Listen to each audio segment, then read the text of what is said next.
Hello, hello. Il faut absolument que je vous raconte ce qui m'est arrivé à l'instant. J'étais dans ma chambre, en train de parler à quelqu'un au téléphone, une conversation très importante.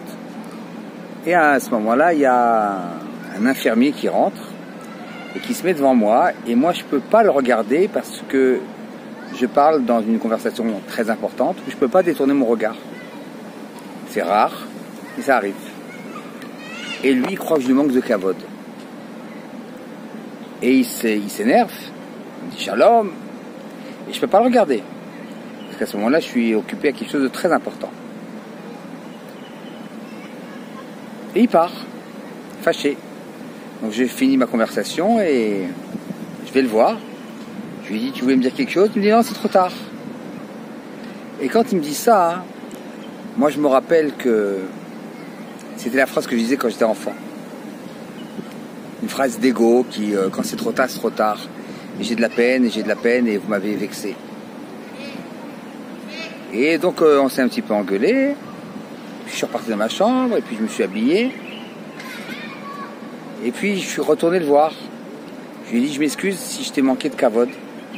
Mais je lui ai expliqué en détail ce qui s'était passé et pourquoi j'avais pas pu me tourner vers lui. Il me dit, alors tout est oublié, il n'y a pas de problème. J'ai enchanté. Il me dit, et je lui dis, comment tu t'appelles? Il me dit Edouard.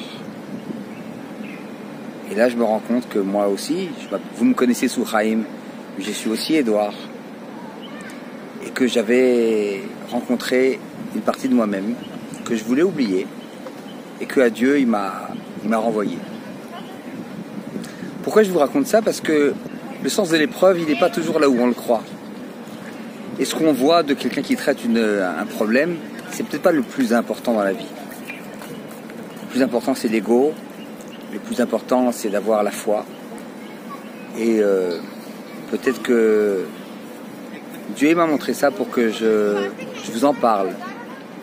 Et que je vous dise que ce que vous me voyez moi me confronter à une maladie, peut-être parce que j'ai pas si peur de ça. Mais j'ai des plus grandes peurs, peut-être. Alors je voulais vous dire que chacun il a son épreuve. Et qu'on peut faire le fanfaron, on peut faire le malin sur des épreuves qui ne sont pas vraiment les nôtres, mais que les gens imaginent que c'est quelque chose de très grand, alors qu'en fin de compte, on a d'autres luttes à faire, d'autres combats intérieurs, et qui sont spécifiques à chacun. Donc je vais vous le dire parce que après les petites vidéos que je vous ai envoyées, j'ai eu beaucoup de gens qui m'ont dit quel courage, etc. Il n'y a pas de courage. Le courage, c'est d'affronter les choses qu'on a du mal à affronter. Et là, si j'ai de la facilité à le faire, c'est pas une notion de courage. Et le message que je veux vous donner, c'est ce courage. Et cette vidéo, elle est peut-être plus importante que les autres. Elle est moins impressionnante. C'est un combat qui, pour certains d'entre vous, va paraître d'arrière-garde. Et pourtant, pour moi, il est essentiel. Et je vais vous dire le mot, il est vital. Vital. C'est de ma vie qu'il est question. Alors, prenons les choses avec recul et apprenons à voir ce qui se cache derrière la facilité et ce qui se cache derrière la difficulté. Là où c'est facile, c'est qu'on t'y attend pas. Je me rappelle d'une phrase du Rav Ben Chitrit qui disait « La vie, c'est comme le vélo. Quand c'est difficile, c'est que tu es en train de monter.